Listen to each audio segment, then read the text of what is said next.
So, while I was working on another video, a nearly 3-hour interview with Todd Howard was released, and of course, as soon as I saw this, I had to make a video covering the important bits.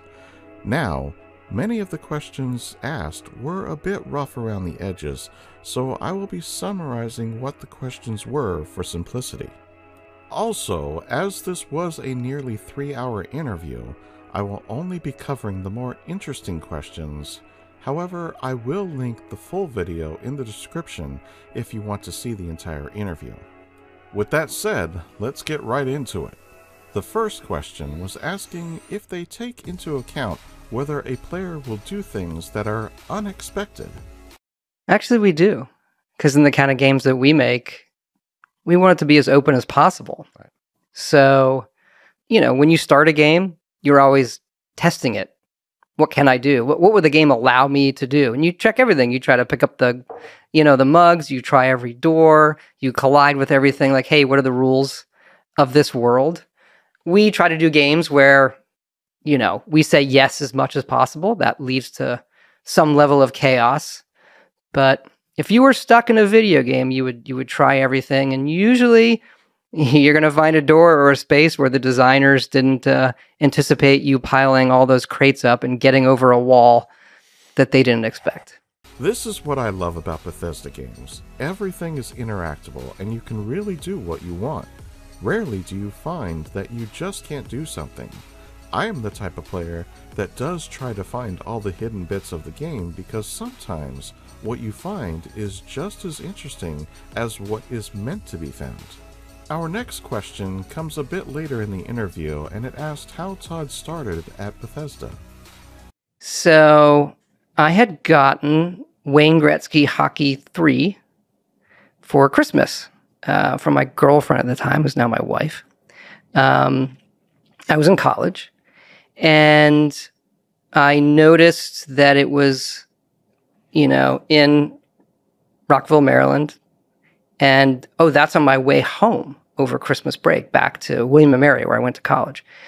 And I was at this point committed, like, this is what I want to do. So I'm just going to drive by and knock on the door, which is what I did. So I drove by and knocked on the door. It was Martin Luther King Day, 93. And someone came out and met me and said, well, maybe, and I said, well, I'm in college. I'm talking about when I'm out of school. I'm like, well, okay, well, contact us then. And I will say I would contact them every once in a while. I did work for a small software company right out of school down in that area of Williamsburg, and still would contact Bethesda. Arena had just come out. Mm-hmm. So then we're in 94. Arena had just come out, and I loved it. So I was into sports games. I like the hockey stuff. They did a basketball game. Yeah, I'm just looking at, they did like 6 sports games, 6. Bethesda released 10 games, yeah. 6 of them sports games, and NCAA basketball, Hockey League Simulator. Hockey League Simulator, yeah. So it was really like sports gridiron, which is like the first kind of physics-based football game at the time. And there's a famous story with Electronic Arts trying to do Madden and then hiring Bethesda before my time to make Madden because they were struggling. When I started at Bethesda, I remember the owner had John Madden's Oakland Raiders playbook in his office. Like, ooh, can I see that? And I love sports, right? So I still play Madden to this day. I love it. So there's an alternate reality where I made sports games? Yeah. Yeah, absolutely. I wanted to make like the ultimate college football game. Well, it's always like, it's like music. You probably listen to lots of type of music. Like, you don't play every type. But I think of open worlds as fundamentally different. Well, sure. No, like source of happiness, entertainment, storytelling, world, gaming than Madden. I mean, it's just because I love both. I love both worlds, but they're two totally different experiences. Just like when you might watch a movie, you might be in the mood for Lord of the Rings one day, and then you want some other, I don't know, competitive show or game show or something like that. Or watch football on TV, right? You watch football on TV, but then I want to get really into Game of Thrones. Yeah. So I think all those things have validity. And actually, one of the first things I worked on when I started at Bethesda was NCAA basketball, Road to the Final Four 2. So that was kind of an external project. Came in like, hey, you know sports, get this game done. And then went on to, but they were doing everything I loved. It was like, this is where I have to work. They're doing like the Terminator science fiction stuff. I love that. They're doing these open world role-playing games. Like, I love that. And they're doing sports. Like this, I have to work here. Yeah. So and started there. And you loved. I loved it. Yeah. So when I came in, it had just come out and they were doing the CD-ROM version. So CD-ROMs aren't even out yet. It used to be floppy disks. That's probably one of, what was we would burn them in the basement. We had the disk replicators. Right. So Arena was not released on floppy. It was. Yeah, I believe it's 6 floppy disks. 6 floppy disks. Maybe it was 8. Yeah. But in those days, the number of floppy disks was very, very important to what the money you were making. So, if you wanted to do a big, huge game, like, well, that's just too many disks. So the CD-ROM became this jumping off point for the whole industry where, it's unlimited data. I worked, everyone did a bunch of stuff. So I worked on the basketball game really just to get it out the door. And Terminator Future Shock. So we were doing Future Shock and Daggerfall at the same time. They were developing a new engine. So it was one of the first 3D engines, the X engine. There were a bunch of guys from Denmark, actually. There's a big Danish demo scene in those days in the PC. And so a bunch of the top programmers there. Well, look, this is not big. This is not a big company. Maybe there's 20 people in development. And we were doing both Daggerfall and the new Terminator. And so Daggerfall was a bit more, again, behind the Terminator game. So I was one of the main people on the Terminator team. And I don't know, things kind of worked out. I very quickly, I don't know why, like I quickly became the producer and I was making levels and doing all these things. And it was awesome. And I like looking back now, I can understand it better. But at the time, I didn't appreciate it, which is no one quite owned the Terminator license. It was in like this limbo legally. So there was no one to tell us what to, like, no, you can't do that. So we would, pick apart the movies and, how does he mention the gun he wants and the wattage of the laser and all these things. And so Future Shock is a game that I still love today. It does a lot of things that if you go back and look at it, we're frankly still doing. Like, it's a large open world, post-apocalyptic, landscape height map with instanced objects all over it. And that is still a lot of how we build our worlds. Todd had a dream and he kept following it. Bethesda would not have been the same had he not pushed to get in, and we are all better for his persistence. It was interesting to note that Bethesda was working on 2 games at the same time with a team of 20 developers in total. Not only working on 2 new games, but then also a new engine at the same time. Man, how times have changed. The next question asked was about instance objects. It's, some games, every, wall or building is kind of unique in its data, whereas we would just build, these little husks of buildings and then place them all over the place. So the memory and the way you render it is much more optimal. So that allows you to build a bigger world. Allows you to build a bigger world much faster and not, not every single version of that building is in its own unique architecture that is going to take up memory and processing speed, et cetera, et cetera. So you're there very much feeling the computational constraints of the system when you're creating these open worlds. And you know what? That's the thing then. You see some of it now, but in those times, I do feel like every year the technology moved, and maybe it's because same thing, we're like that my age at that time, where every year somebody was coming up with some new method or some new game system. And it was every year that innovation. And then, 3D acceleration comes along. And then these things come along. And then HD comes along. And it is true that as time goes on, there is visually a diminishing return in terms of what you're able to do on the screen. And there's a ton of work that goes into it now, because just rendering this cup to the perfect shine and material and roughness, and how does the global illumination off this wall, like it's a ton of work. Yeah. But you can pretty much do what you want now if you want to put the time in. Whereas then, okay, you can't do everything you want. So pick your battles really carefully, and technically you couldn't do what you want, if that makes sense. Mm-hmm. As a gamer during that same time frame, I can attest to the feeling of that innovation. It really did seem like things were progressing rapidly, and games were getting more complex and better looking with each passing year. Todd is also right about the diminishing returns, because as things were getting better year over year, there was a noticeable point when that progression became less and less noticeable. The next question asked, is there a trade-off in terms of realism and story? Usually we will start with let the player have as much agency and do as many things as they can as possible. And we will sacrifice some graphic fidelity for that, some speed for that. You know, we could make a game that, you know, traditionally our games are, you know, we okay with 30 frames a second as long as it looks really good and the simulation's running and all of those things. So we'll sacrifice some of that fidelity for the player experience in the kind of things that I do. But from like a manpower standpoint, the graphics programmers work on graphics, the artists work on art, and we have a, you know, awesome team of artists and designers and writers and programmers. It's usually where we find, as time goes on, the amount of art time that it takes to create a cup compared to what it used to be, that has increased. So we do use, like most people use, you know, art outsourcing as well, so that we still relatively, compared to our industry and what we're doing, have smaller teams. Todd's answer was actually kind of interesting in that he highlighted the fact that yes, they are happy to sacrifice certain things as long as the game runs the way they want it to. He also pointed out the fact that Bethesda as a whole is much smaller than many of these other AAA studios.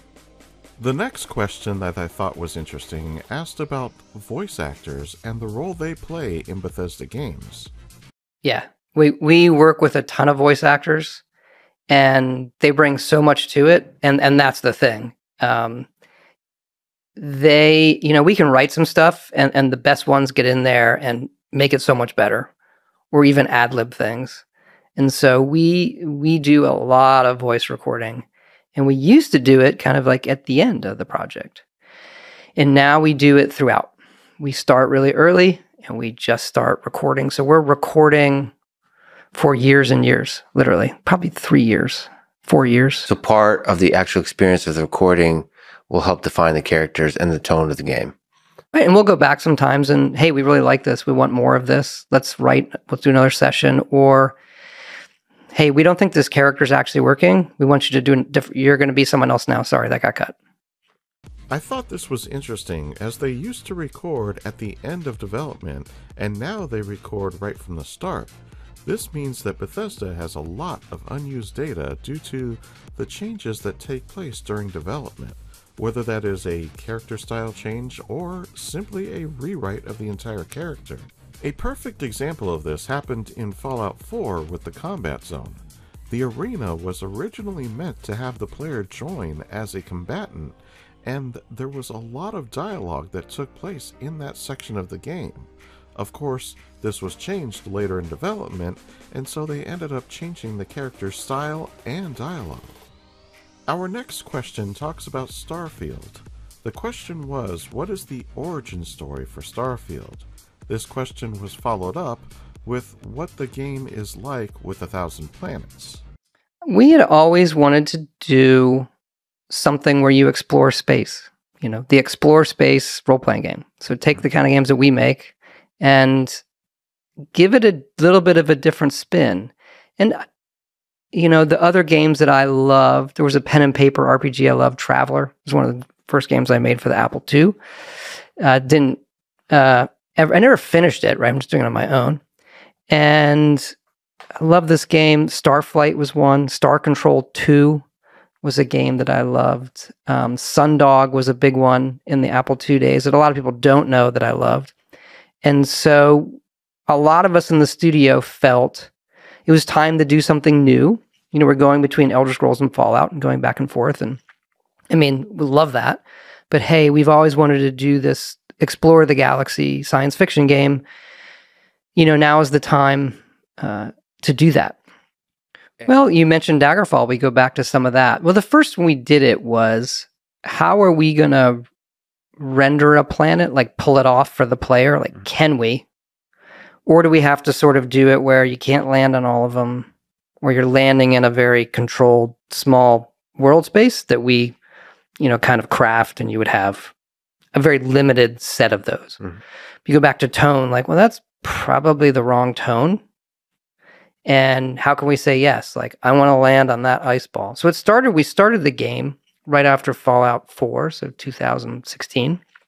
And the first thing we did was, how can we have a system to generate these planets and make them look, you know, I'll say reasonable, as opposed to, you know, fractally goop. Well, what's the technical definition of goop? Fractally goop. Fractally goop. You've probably seen a lot of like simulations, whether they're space things or landscape things, where they're using fractals and just the landscape does not look real. It just is like highs and lows and it's muddy. And so we did find a way. We came up with a way, had prototyped of building tiles, like large tiles of landscape, the way we would usually build them. We kind of generate them offline, hand do some things, and end up with these very realistic looking tiles of landscape, and then built a system that wraps those around a planet and blends them all together. And we had pretty successful results with that. And so we thought, yeah, we could do this. And so there was a big design kind of problem to solve in terms of, well, what's fun about landing on a planet where there's potentially nothing? Because there's a lot of planets and moons, if you kind of, right, in reality, that, well, there's nothing on them except resources. And so we spent a lot of time figuring out, okay, let's just lean in on that can be a lonely experience, as long as we tell the player, here's what's there, here are the resources that are there, go find them. But I equate it to that moment of, we said about listening to the wind go and watching the sunset. And I do think there's a certain beauty to landing on a strange planet, being somewhat the only person there, building an outpost. And we are modeling all of the systems, because that's how we like to do things. So you can watch whatever that gas giant or moon, it will rotate and go, and sunrise, sunset, and all of those things that you would expect. And it's all really happening. And most people probably won't notice or appreciate all of that, but I think it gives them the ability to say, I want to go do that and see that on that place, as long as we tell them, hey, the quest leads over here. Here's where the handcrafted content is that you would expect. And then here's more of the open procedural planet experience. The first part of the answer was pretty basic and I think well-known knowledge now, and the second part of the answer was much more telling. Todd explained some of the behind-the-scenes of how they generate each world. Just listening to Todd talk about what I was hoping would be the case, which was the atmosphere of the game, meaning you can be standing on a planet and see the sun rise or moon orbit and so on. I think Starfield is going to be a photo mode player's dream game. I don't know about you, but I just love standing out in my yard looking up at the night sky. The stars have always drawn my attention. The next question was about how dangerous space travel is in Starfield. That goes back to a tone thing, right? When you actually play the game, because it's a game, like, we don't really kill you when you fly out in space. But it has a tone of, there's some effort involved, and we've dialed it back as we've been making the game, whereas we used to run out of fuel. You jump and get stranded, which on paper was it's a great moment when you get stranded and you have to press this beacon and you don't know who's going to come.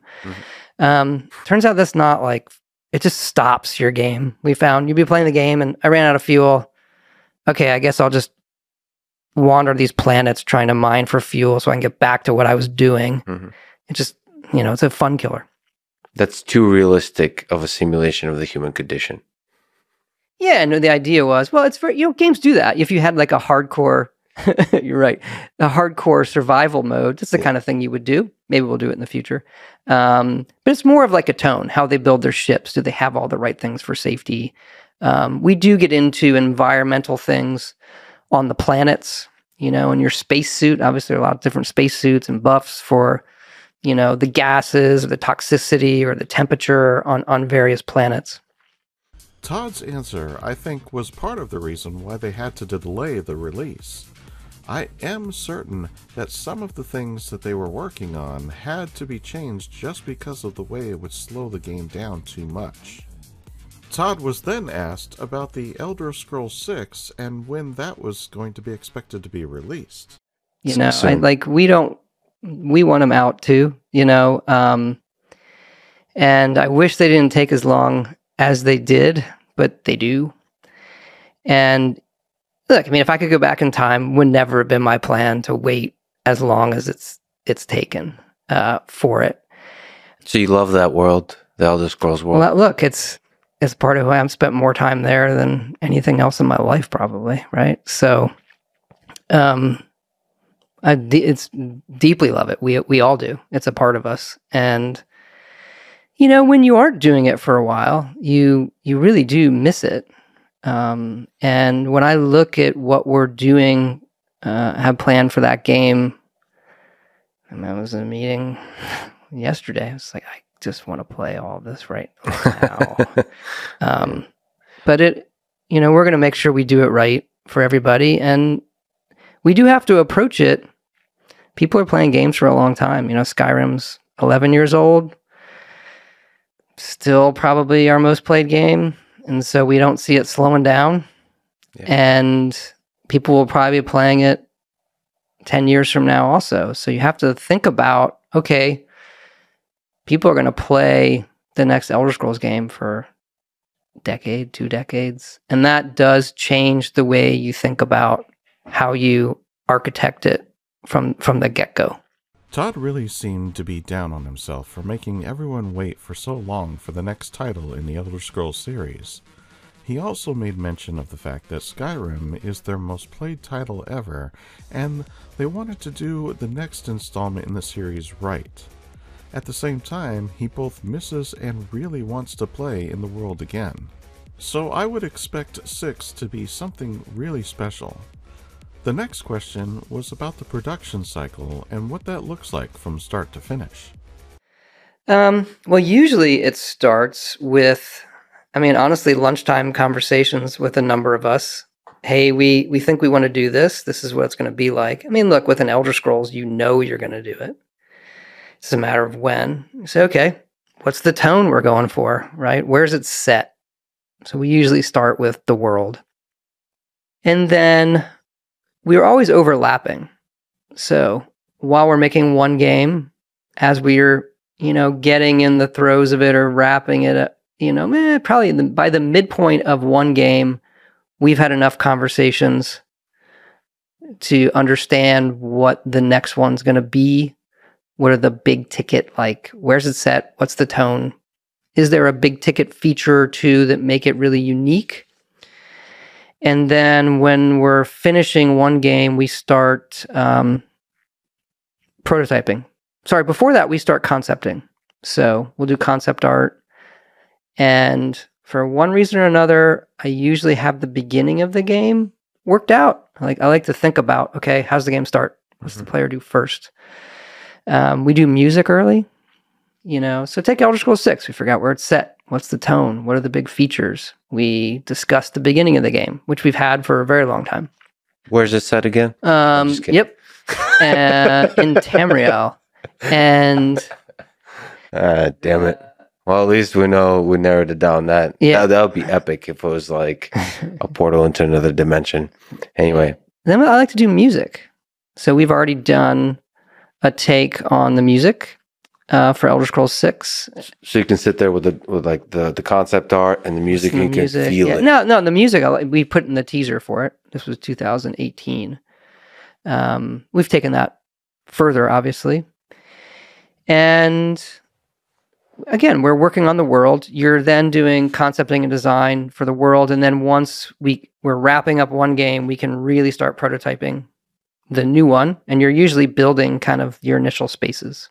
And so we do like to do like a first playable, a smaller section of the game that we can sort of prove out and show to people, hey, this is how it feels different. This is what it looks like. This is what's unique about it. Then we turn that into a larger chunk when more of the team comes on, when the other game is done. And that's still what we call a VS, vertical slice. So you still don't have the full team on it. And it's a larger chunk of the game that you can play. And then once you feel good about that, you're going to bring on the rest of the team. And we're fortunate that the other games we've done are popular enough that we can be doing DLC and content and those kind of things while we're getting the one going. And then we're at full production where we're sort of at maximum size. We just call that production. That's like the full production period. And that, depending on the game, can run a year, 2 years, maybe more. And then you kind of have a final 6 months to a year on a game, which is, okay, we've built everything now. And usually it needs a lot of glue, where we have a lot of very different elements that maybe aren't clicking together the way you want outside of the regular polish for levels and features. And we're shaving and gluing and sticking things together so that it's not this schizophrenic game experience that things flow from one into another. In terms of story, like on that level? It's really, no, usually the story, the designers have done a really good job. It's more about game features, and then how they interact with the story, or, hey, I went from this experience to this experience, or picking flowers and alchemy feels like a different game and then how is another character referencing that? And how is that intersecting with the skill system and the interface? Like, the skill system and the interface is the party host. If you think about a game, most games, particularly what I like to do, is that's your person who says, welcome, do this, go here, check this out. And the skill system and the way it reacts on the HUD, the interface of the game, is sort of leading you to the next thing. And once you get that flow down and the rate at which the game is giving you activities, then you're in like what we describe as a game flow. It's not till really that last year. Before that, the game flow is it doesn't even exist in the way that you see it in the final game. And that's what we're working on a lot that last year.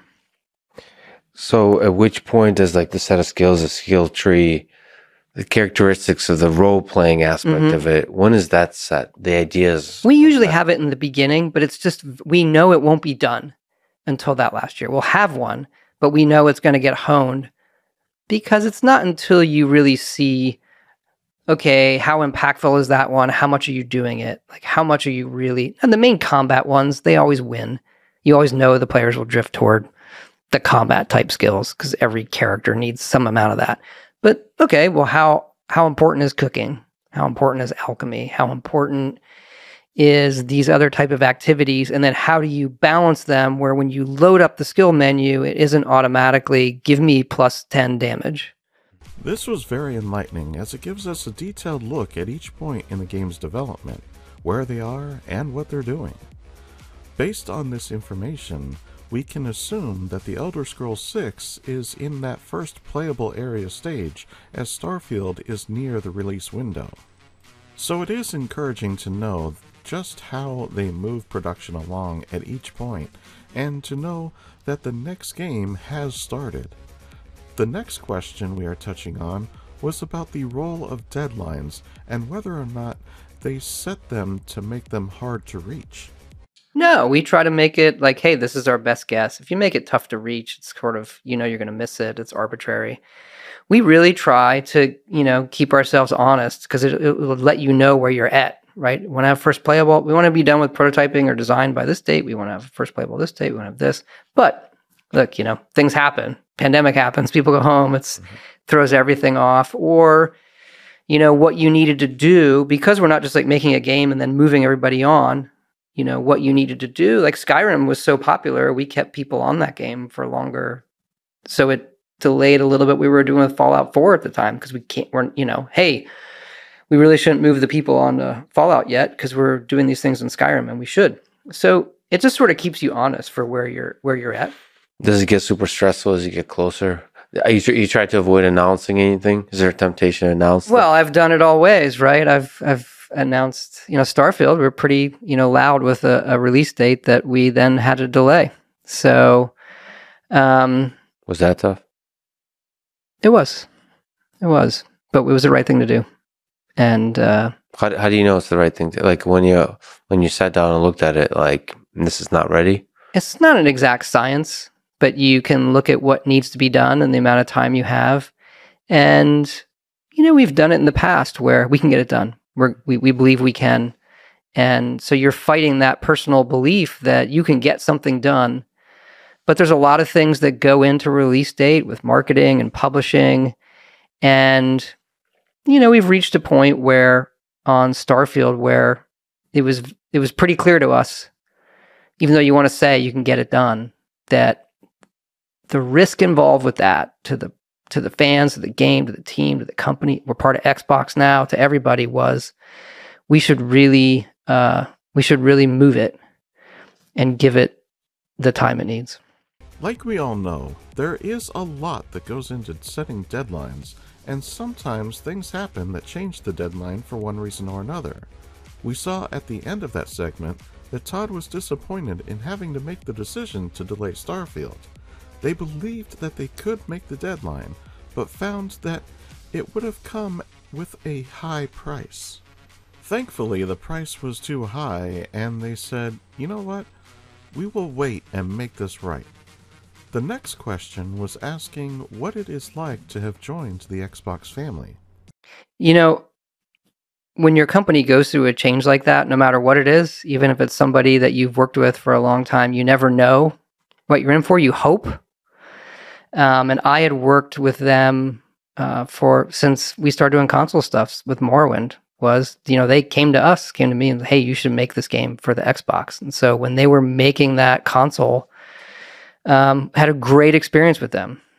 And then on the 360 with Oblivion. And so I guess the point is, we felt that we had a very good relationship with everybody there, and we understood what their culture was, but you never really know.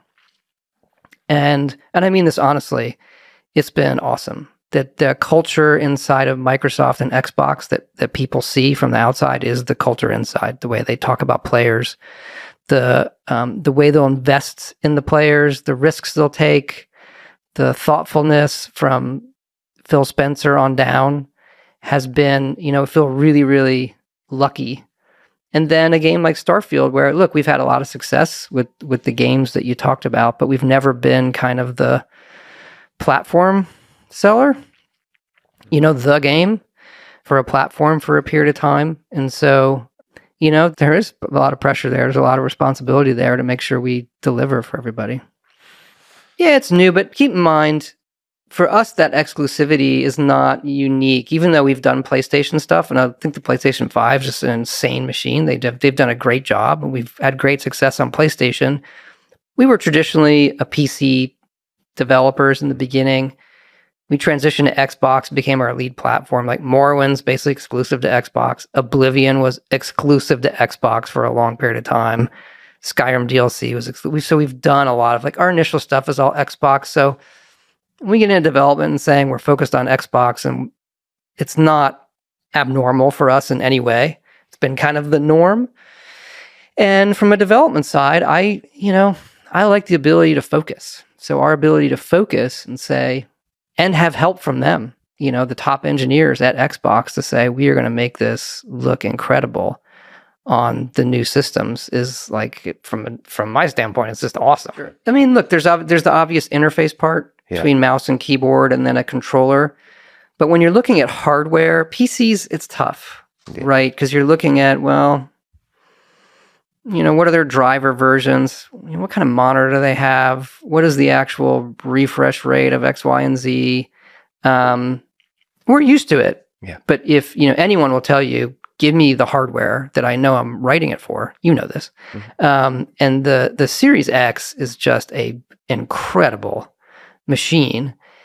And now that you know what it is, you know what it is. And now that we're part of Xbox, getting, the people who built it to show you how to make it really, really dance it's just awesome. That last bit was most telling. Look, making games is hard, but when you have to account for all the possible hardware configurations, that makes it even more complicated and can slow development to a crawl. We see this with just about every PC game. What runs well on one PC may not on another, and that is because of the hardware differences.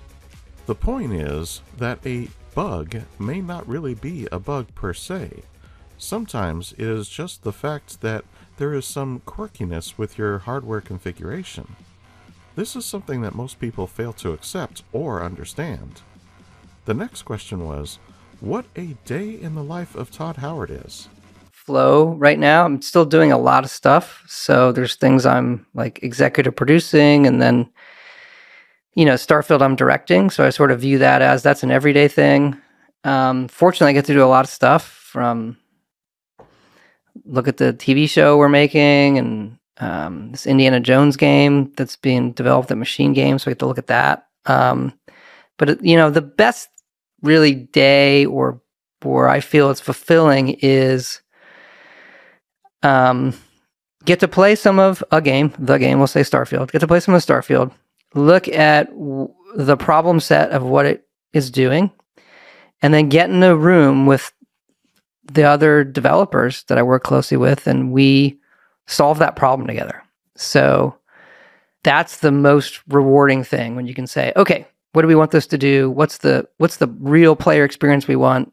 What are all the pieces in front of us, where you know the actual tangible pieces, as opposed to the beginning, the pie in the sky part is always fun, but it's like anything is possible. That's fun, but it's not rewarding in the same way because you haven't solved something. Whereas these are the elements you have to play with. How do we make this all work together? And you come out of it at the end of the day like, now that feels great. Todd kind of danced around that question, I think mostly because at his level, there is no set routine. He is always going to have a dynamic schedule simply due to the fact that he is involved with just about everything that is going on within Bethesda.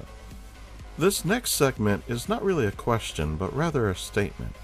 Lex had stated that he wished the developers could see some of the things that bring him enjoyment in the games, or see why he is stuck in a room full of loot.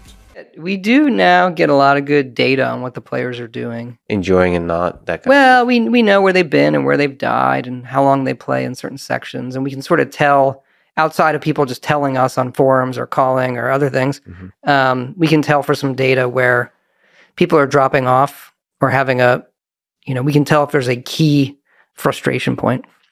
Even though the response was short, I found that it was very interesting. Games in general send the developers information all the time nowadays, and to a degree, that can be helpful for bug fixes in the future for that game. The next question was, do you have any advice for people who want to get into a particular field? This one is kind of more a philosophical question, and I think the message is good. Well, you have to find something that you love so much that it's never going to feel like a job. And don't do it for money. Don't do it find something you love, and the rest of it will come. It won't be a straight path. And do not ever underestimate yourself. It's going to take hard work, but the worst thing that young people do is think they can't accomplish something, or they underestimate themselves. And maybe those first few times through where they do fail, if they love it enough, they're going to be resilient and push past that. Anyone who's had success or gotten somewhere, they've had those times, right? And they've stayed resilient because they love it so much that this is what they want to do. When you do it for other reasons, I just don't think it's going to work out the same. I loved his answer, and it is one that I have said to my own children. You have to accept that there will be times when you fail. It's how you handle those failures that defines you. If you give up, then it was not the right thing for you. If you really love what you do, then you don't let failure get you down. You dust yourself off and push forward. Todd was then asked if any of his failures put him in a dark place. What's weird looking back, I was always so like in love with doing this that I didn't view them as like dark per se. Looking back, I was like, oh, I just wanted to, okay, let me find a way to make this work. Even when it's hard and it's failing and all that kind of stuff, you just kind of like, it's a problem before you to solve. Yeah, when I started Bethesda, I don't know, my father had moved nearby to the office. I was moving, and I slept on a sofa. Like, I didn't care. Like, I don't need a bedroom. I'll sleep on the sofa and work there. That's all I want to do. When the company almost went out of business, it was, well, I hope it doesn't. I feel somewhat responsible, but hey, that's a learning lesson. Let's go. I think I was pretty resilient to it all. Fallout 76, like, really bad launch. And okay, what did we do wrong? What can we learn? Let's go at it. Now it's a success. But those kind of ups and downs for the length of developments that we have, people don't see them, but we have them, all the time. And so it's that sort of belief that, with the team having done it time and time again, to know that, we're going to make it as good as we possibly can. And whatever we're experiencing now, when we solve it and we get it out and, we see the millions of people who love it, it's all worth it. Again, his answer echoes the last one. If you really love something and you enjoy the work you do, then you shouldn't let it put you into a dark place. You should take the failure as a learning experience and do better. Improve yourself. The next question was asking, what is it like to have Fallout being made into a TV show? Yeah, people asked, I can remember 10 years ago after Fallout 3 was a hit, the movie producers coming and, hey, we think this would make a great movie, and taking a lot of meetings. And I think, most people would jump at that, like, sweet. And I sort of paused and like, I don't know, what is this going to do? I felt like they're going to like synthesize. I met great people, like well-known creatives, like, it's going to get synthesized into this 2-hour, I don't know. I'm not seeing the great thing here yet. So, I think the advent of television in terms of what it's become, in nowadays with big budget TV series, it kind of came up again and met with people, and Jonathan Nolan and Lisa Joy, who do Westworld. And I always love the work he did writing Interstellar and the dark movies. I just love. Wait, Jonathan Nolan is involved with this? Yeah, he's the EP. That's and epic. He's directed Westworld's the first. Incredible. Yeah, okay, this is awesome. And he's the EP. He's directed the first few episodes. Nice. And when I connected with him, Jonah was like, "Hey, you're the person I want to do this." Yeah. So I met with people, kept saying like, just let me see if he wants to do it. And to my joy, he was like, "Oh yeah, Fallout 3 is one of my sign me up." It was like, "No, how do we get this done?" And at that time, he was at HBO, and it was, we were trying to figure out. Put a little pause on it, got to visit the sets, reading scripts and things like that. It's all new to me, but they're doing such an incredible job. Like, I think if you like this world, you are going to be just blown away. Keep in mind, I've never made a TV show. Right. Those are all the best. No one ever does it, wanting it to not be great.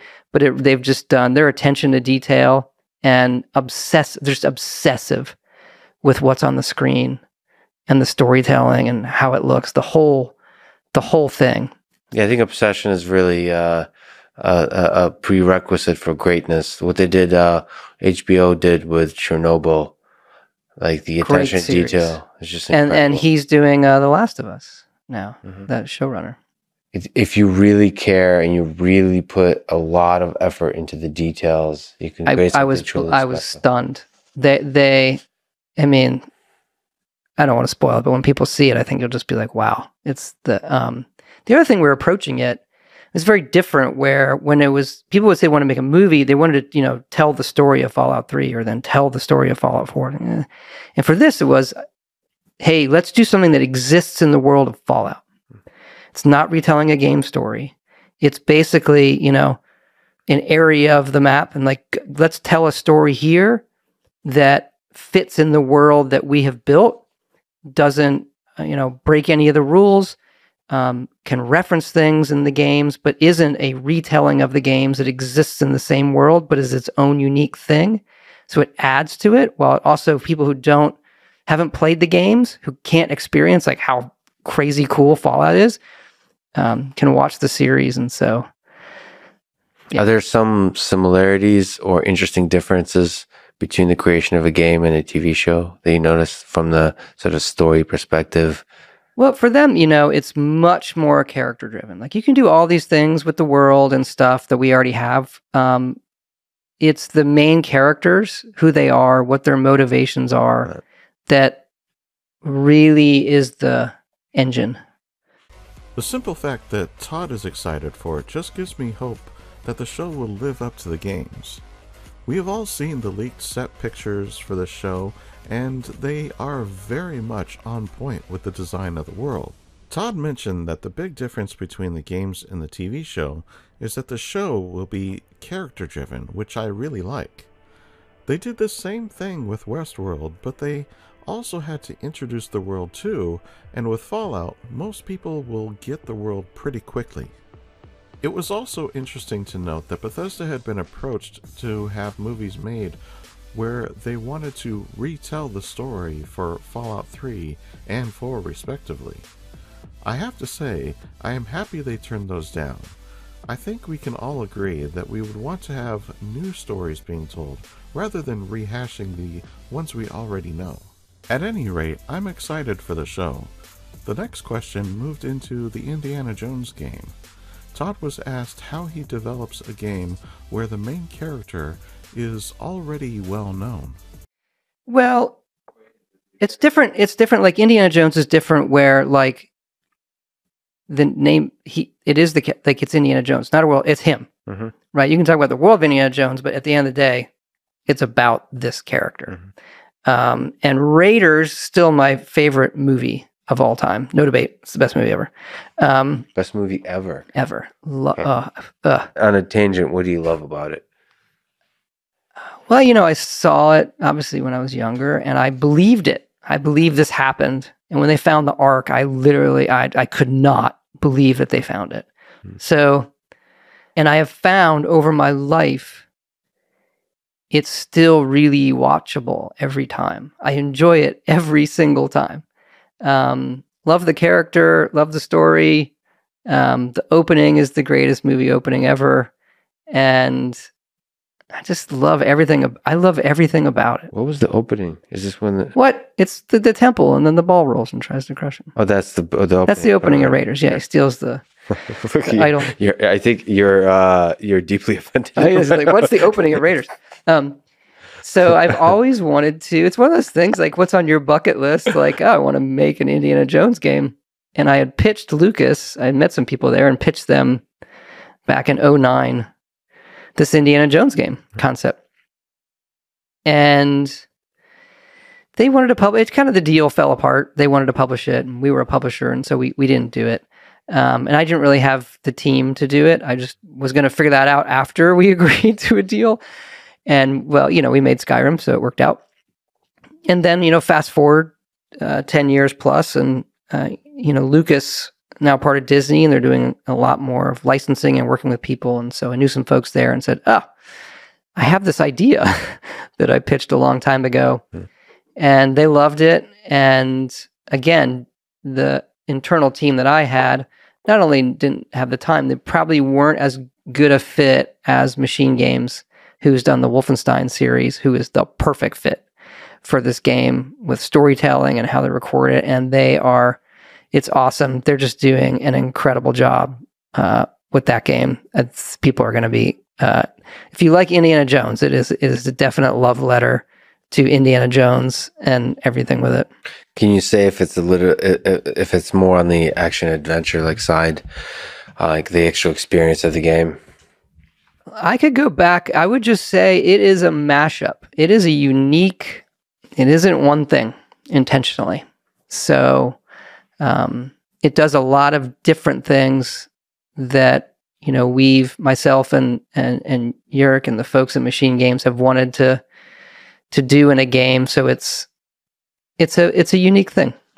Todd did a lot of dancing around on this question, but it is interesting to note that the game Todd wanted to make in 2009 is finally being made, and it took him pitching it twice to get the deal made. Machine Games is absolutely the right team to make this game because they have a ton of experience with that era and style, really. I also love that Todd would not give a specific genre that the game would fit into. Instead, he simply called it unique, which to me just makes it even more interesting. I can't wait to play that game too. The last question I'm going to cover asked Todd, does he still have the same drive to create that he did when he first started? I cannot imagine doing anything else. I'd like to do it as long as possible. I will say though, as I've done it, you know, soon it'll be 30 years at Bethesda. I've learned that to appreciate the developments a little bit more, you know, that the time it takes, I should prioritize all of us enjoying the development process more than I did in the past. It was like, you know, just wanted the end. That's all that mattered. Yeah. And the more you do it, you realize, no, I'm spending the majority of my life in Tamriel and the Wasteland and Fallout. So, you know, the moments that we're all doing this together, we need to enjoy it. Like, it's a lot of work finishing Starfield, but hey, we got to enjoy this. This is like incredible. We don't get that many shots. So the actual process of creating the struggles along the way of stuff not working, like you said, at this point, with Starfield probably creating some of the glue of how stuff feels and going back again and again and again to try to make the beginning better, all that kind of stuff. And I would say it for anybody's vocation, whatever you're doing, you know, whatever people do, you're going to have harder times. Mm-hmm. And sometimes people, it's, you know, you had to, you know, maybe recalibrate yourself to like, okay, how can we make this more enjoyable for all of us, no matter what you're doing, and rewarding? Todd is a machine. He loves what he does, and he wants to do it for as long as possible. I, for one, hope that he stays forever. The entire interview was very good and well worth listening to because there were so many questions asked, and some of them were more philosophical in nature. Now that we have this interview out of the way, I also want to touch on the Nuka World on Tour update for Fallout 76 that would be going live next week on December 6th. Bethesda teamed up with another content creator named Tonic to give a quick rundown on all the things to expect from this update. Fallout 76 has had several major updates this year, with Invaders from Beyond, Test Your Metal, and of course the first expedition to the pit. Now it's time for the next big update, Nuka World on Tour.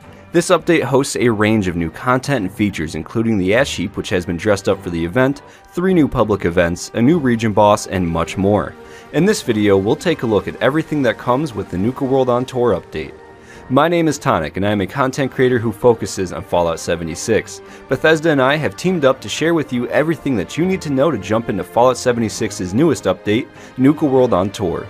A huge thank you to Bethesda for sponsoring me to share this info with you. Let's talk about Nuka World on Tour.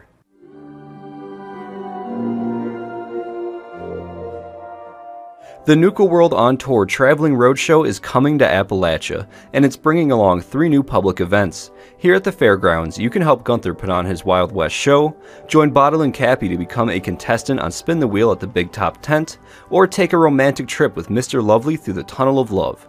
First, let's talk about the new Most Wanted event. This event will have you mosey on over to Wild West Town, where Gunther is hosting his Wild West show. All he needs to set the stage is a few hotshot gunslingers to perform as the outlaws. Once the event begins, you must fleece the town and its citizens of their belongings, stashing any stolen valuables into the getaway wagon that's located near the center of town. Keep in mind, there are hidden areas around the town that have more valuable loot to bring back to the wagon.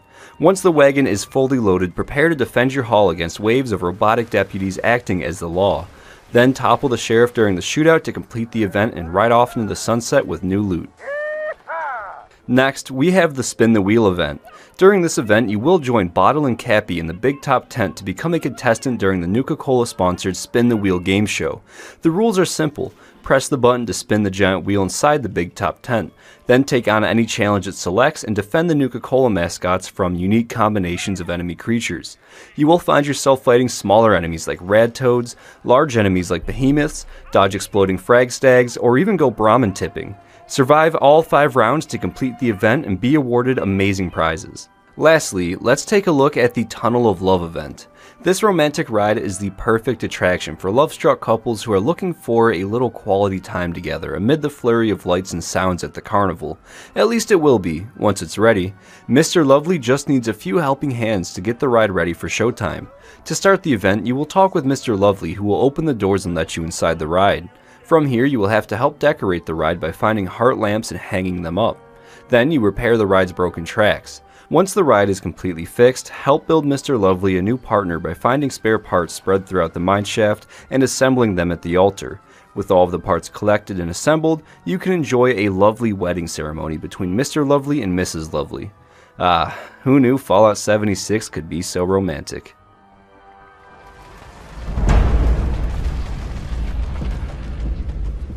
Next up on Nuka World on Tour, the new region boss is coming, and it's called the Ultrasight Titan.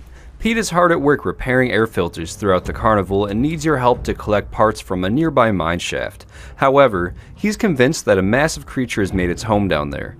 It's up to you to investigate the area and search for clues, to ultimately launch an attack that's powerful enough to force the creature out of its hiding spot and collect those parts. After nuking the area, the public event seismic activity will begin, and ultrasight crystals will emerge from the ground near the roller coaster at the carnival. Destroying all of these crystals will force the Ultrasight Titan to emerge from the ground. This new region boss is the largest enemy to appear in Fallout 76 to date, and you will need to be well equipped to handle it. The Ultrasight Titan has 4 combat phases, and during each phase, you will have to destroy the Ultrasight crystals using melee attacks and defend yourself against waves of mole rats and mole miners, while you attempt to take down the Ultrasight Titan. After each combat phase, the Titan will return underground and re-emerge in a new location.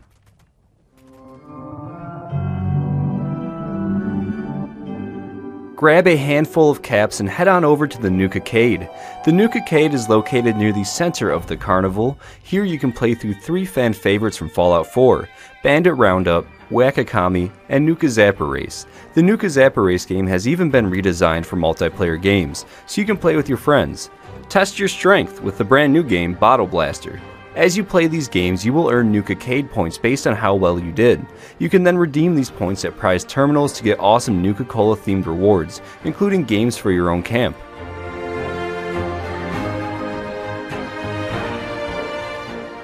Each new event has its own loot pool full of new rewards to collect. There are circus-themed camp items, legendary weapons, consumables, outfits, and more. But that's not all. The Nuka World scoreboard will launch alongside this update. This scoreboard brings a host of new rewards that you can work towards unlocking, including Nuka-Cola themed camp objects, outfits, player icons, skins, backpack flares, power armor paints, and much more. With all the rewards you can earn, you can quite literally build your own Nuka-Cade.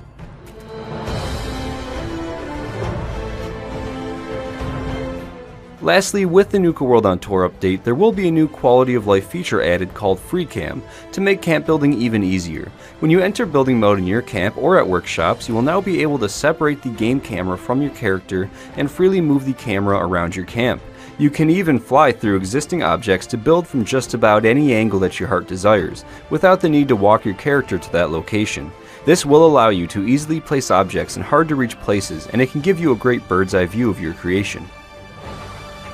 The Nuka World On Tour update is coming to live servers on December 6th, so be sure to hop in and explore all of the new content that's included with this update. I hope you found this video helpful, and I'll see you at the carnival. As you just saw, there is a ton of great new content coming with this update. The one thing that was missed in the video is that there is a lot of new lore that is added in the update. The events are nice and will provide a lot of new things to do in game. For us old-timers out there, this update is a welcome change of pace. Remember, there are also weapon changes coming that will remove mods from weapons that have mods that are unable to be added within the current list available for said weapon. This means that hacked and legacy weapons will no longer be an issue.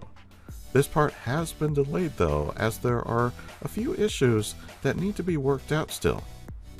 We also have a whole new set of radio plays coming with this update too, so be sure to tune in to Pirate Radio to hear all the new stories, commercials, and so on. Also, there will be a new limited time event to celebrate the new free cam build mode. Starting on December 6th, there will be daily and weekly challenges to complete that are tied to the free cam mode. You will get rewards daily, and each weekly challenge will unlock a special holiday camp item. This event will run from December 6th to the 15th. If that was not enough, for those of you that are willing to share your camp build with Bethesda, you will earn another special item. Those who decide to share will get a Let It Roll neon sign that will be made available automatically in January. To share your build with Bethesda, all you need to do is use the hashtag Fallout76 on social media. Full details will be announced with the Bethesda Discord. Now I want to hear from you. Was there something in the Todd Howard interview that you found interesting? Are you looking forward to the Nuka World update? Sound off in the comments below. While you're at it, like, subscribe, and share. As always, I'm just glad you stopped by, and I'll see you in the next one.